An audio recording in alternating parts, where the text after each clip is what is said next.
मोदी जी ने जीएसटी कम की थी, उसके बाद सोना जो है वो क्रॉस करके 1,26,000 के ऊपर पहुंच गया। 2024 से पहले का आपको बयान याद होगा ना, अगर ये गठबंधन, ये इंडिया गठबंधन वाले आ गए तो आपका मंगलसूत्र छीन लेंगे। आज सोना 1.25 लाख रुपए हो गया है। किसी की हैसियत है आम आदमी कि 1 तोले का सिंदूर वो अपनी बीवी को, 1 तोले का मंगलसूत्र वो अपनी बीवी को बना के दे सके? नहीं दे सकता। और जब ये 2024 के चुनाव हो रहे थे 70,000 रुपए था, 70 से सीधा 1.25 लाख 1,24,000 रुपए हो गया, 54,000 रुपए बढ़ गया सीधा सीधा, लगभग डबल होने के कगार पे है। तो मंगलसूत्र किसने छीना? मोदी जी आपने छीना या कांग्रेस ने छीना? सत्ता में आप बैठे हो, कांग्रेस बैठी है, और यही बात खूब प्रचारित कर रही है जी, अगर ये आ गए तो आपका मंगलसूत्र छीन लेंगे। आज मंगलसूत्र तो आपने ही छीन लिया। किसी की अब हैसियत नहीं है, 1.25 लाख रुपए पहले इकट्ठा करेगा, फिर जाके वो 1 तोले का से उसमें बनवाएगा मंगलसूत्र, उसमें भी पॉलिश, सीजन और ये सब लगा के वो 1,40,000 से नीचे का बैठने वाला नहीं है। कम से कम 1 तोले का जो जेवर का रेट 1,40,000 से बैठ, इतने में तो बेचारे की कई महीनों की सैलरी निकल जाएगी। तो मंगलसूत्र किसने छीना?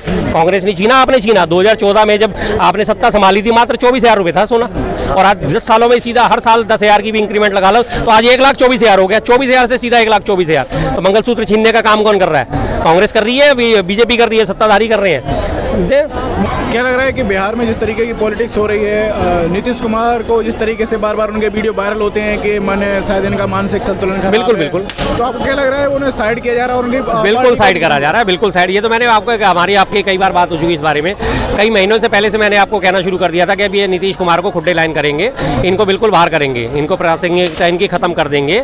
और धीरे धीरे जो लगातार इनके तमाम वीडियोस पुराने ढूंढ के निकाले जा रहे हैं, कभी वो गमछा पहनाने वाला, कभी वो सिर पे गमला रखने वाला, और बार बार अब ये धीरे धीरे दबी जुबान में कहने लगे नीतीश जी तो कुछ ना कुछ खाते हैं, उनका मानसिक संतुलन ठीक नहीं रहता। तो जाहिर सी बात है उन्हें दिखाना चाहते हैं पूरे बिहार वासियों को कि सरकार तो हमारी बनवा दो, लेकिन नीतीश कुमार अब तुम्हारे लिए मुख्यमंत्री पद के उपयुक्त उम्मीदवार नहीं है।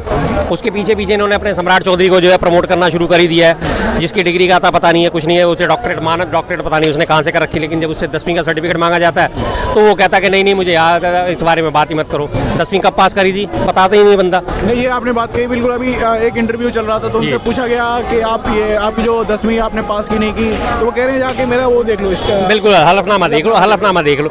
लेकिन एक व्यक्ति जिसने 10वीं पास करी कभी अपनी जिंदगी में नहीं भूल सकता उस सन को।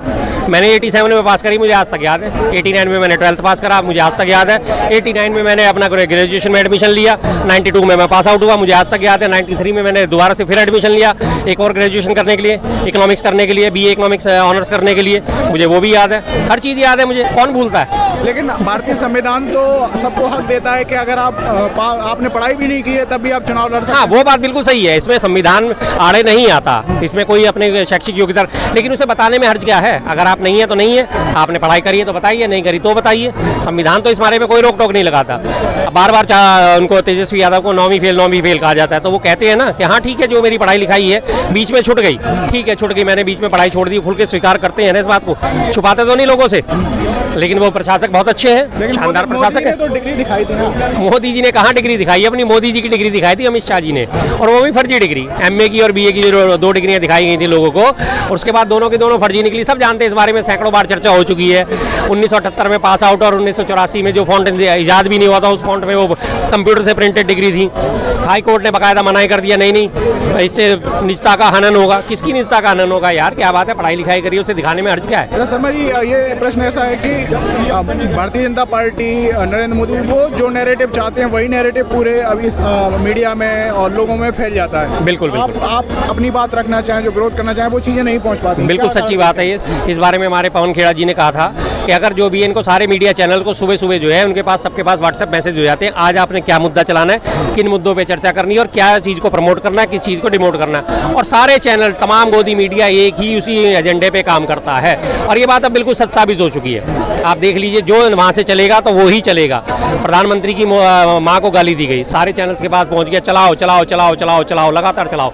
हर चैनल पे यही हर चैनल पे प्रधानमंत्री की माता जी को गाली दी, माता जी को, हर चैनल इसी डिबेट में उलझा हुआ था। राहुल गांधी जी को इनके प्रवक्ता ने लाइव टेलीकास्ट में धमकी दी, कौन से चैनल ने चलाया? उसके अलावा उस चैनल पे भी नहीं, जिस चैनल पे दी गई उस चैनल ने भी नहीं चलाया, वो बातें दबा दी गई।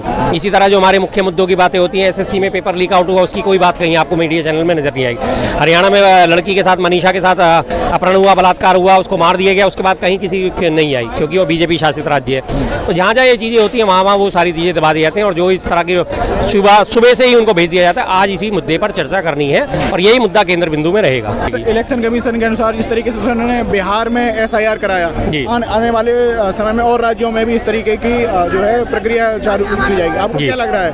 वहाँ पर जैसे ये भी कहा जा रहा है कि कुछ वोट कटे हैं, हाँ, तो आगे आने वाले टाइम में तो ये तो प्रोसेस लीगल हो जाएगा। बिल्कुल है। इसी चीज़ के लिए जो आवाज़ उठाई जा रही थी पूरे इंडिया गठबंधन के द्वारा, वो इसीलिए थी। SIR के नाम पे हजारों लाखों लोगों के वोट काट दिए गए, उनकी आपत्तियां तक दर्ज नहीं है, उन्हें इन्फॉर्मेशन नहीं दी गई, जिसके लिए आज सुप्रीम कोर्ट ने मैसेज दिया है कि पहले बताओ भैया नाम काटे तो किस आधार पे काटे हैं, आधार बताओ, पूरी लिस्ट हमें शामिल कर दो कि कितने लोगों के नाम काटे हैं तो किस आधार पे काटेंगे, मृतक लोगों का डाटा कहाँ है। और दूसरी बात, अब कितने आपने ज्ञानेश कुमार से अभी पूछा गया था ना, आपने घुसपैठियों की बात करी, विदेशियों का हवाले दे रखे थे, इतने घुसपैठिए बिहार में। आपने जितने भी वोटर डिलीशन करें, आप ये बताइए कि उसमें से विदेशी कितने थे, रोहिंग्या कितने थे, बांग्लादेशी कितने थे जिनका आपने नाम काटा। उन्होंने कहा नहीं ये सवाल नहीं है, जवाब ही नहीं दिया उन्होंने, क्योंकि वास्तव में वहाँ कोई ऐसा मुद्दा है ही नहीं। ये सिर्फ हवाई मुद्दा है जिसमें लोगों को भड़काया जाता है। घुसपैठी थे, उनके वोटर ID भी बन गए थे, तो बताया क्यों नहीं आपने कि मैंने इतने 1000 लोगों को पकड़ा या इतने 100 लोगों को पकड़ा या इतने लाख लोगों को पकड़ा, कहीं कोई डाटा नहीं है। उनसे ये प्रश्न पूछा गया था, उन्होंने कहा तो ये तो एक राजनीति का विषय है ना। राजनीति जब आप बैठे कर रहे हो तब राजनीति का विषय नहीं होता, लेकिन जब आपसे सवाल पूछ लिए जाए तो राजनीति का विषय हो जाता है। आपके सारे नेता, तमाम बीजेपी के नेता सपोर्ट में आते हैं, इसके चुनाव आयोग के सपोर्ट में आते हैं, बात करते हैं कि नहीं इसके ऊपर आवाज़ नहीं उठानी चाहिए, और जरा सी आवाज़ उठते सारे के सारे प्रेस कॉन्फ्रेंस करने लग जाते हैं। लेकिन जब ये सवाल पूछा गया, किसी ने कोई अभी तक जवाब नहीं दिया। कहाँ है वो घुसपैठिए, क्यों नहीं मिले वो घुसपैठिए? अगर उनके वोटर ID करते बताओ बांग्लादेशी कितने हैं, रोहिंग्या कितने हैं, या नेपाल से आए हुए कितने हैं जिन्होंने अपने वोटर ID बनवा लिए। एक का भी जवाब अभी तक नहीं मिला और ना मिलेगा, क्योंकि ऐसी कोई चीज़ है ही नहीं।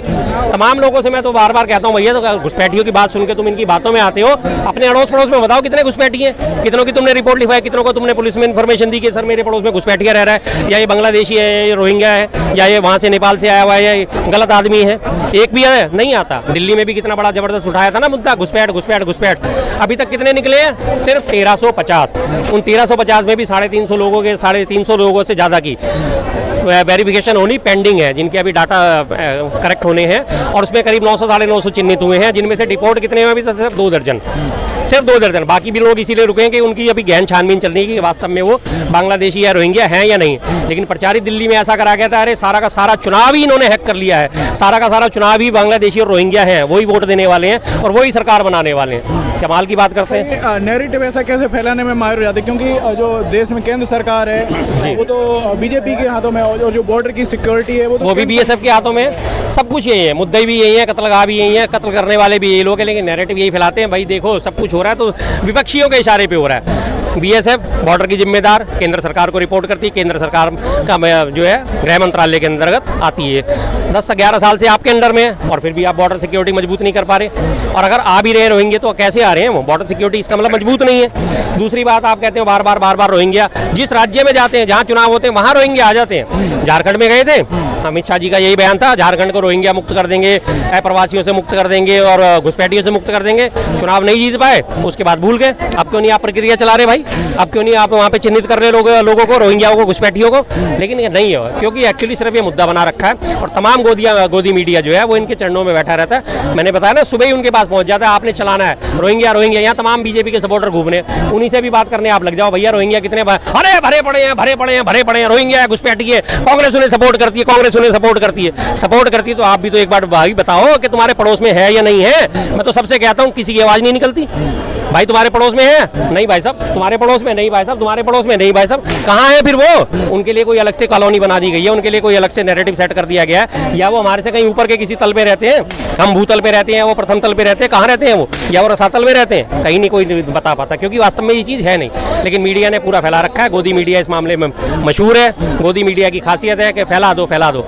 झूठ जब कहते हैं ना वही कि झूठ जब तक चप्पल पहन रहा होता है, झूठ पूरी दुनिया का चक्कर लगा के आ चुका होता है। तो यही चीज़ इनकी कामयाब है। इतना खुलेआम सब कुछ हो रहा है तो फिर भी विपक्ष इतना सवाल क्यों नहीं करता है? विपक्ष लगातार सवाल करता है। विपक्ष को एक तो मेन मीडिया जगह नहीं देता। अभी भी विपक्ष जितने भी सवाल करता है उसके सारे सवाल सोशल मीडिया पे घूमते हैं। मेन मीडिया जो है वो पूरी तरह आंखों में पट्टी बांध के बैठा हुआ है। गोदी मीडिया पूरी तरह हो चुका है। दूसरी बात, जब भी कहीं सुगबगाहट होती है, थोड़ी बहुत जनता विरोध करती है, कहीं कुछ उठाव करती है, कहीं कोई विरोध करना शुरू करता है, इमीडिएट इन्हें जो है जनता को हिंदू मुस्लिम का जो है नैरेटिव सेट कर दिया जाता है और जनता फिर धर्म खतरे में है। महंगाई तो होती रहेगी यार, कोई दिक्कत नहीं, लेकिन धर्म खतरे में, पहले धर्म बचाओ। पिछले 2024 में ये श्री राम को ही सामने रख के वोट मांग रहे थे, जो राम को लाए हम उन्हें लाएंगे, और 303 से सीधे 240 पे आ गए। तो इन्हें दिख गया अब राम के नाम पे तो वोट मांगने वाले नहीं, मिलने वाले नहीं है, अब महादेव को आगे कर दो। अब महादेव के नाम पे वोट नहीं मिलेंगे तो कहेंगे यार थोड़े दिनों बाद ब्रह्मा जी को आगे कर दो। अब ये कुछ भरोसा नहीं इनका कुछ भरोसा नहीं, कुछ दिन बाद ये आके ये ट्रेंड चला दे कि पूरे देश में ब्रह्मा जी का एक ही मंदिर क्यों है।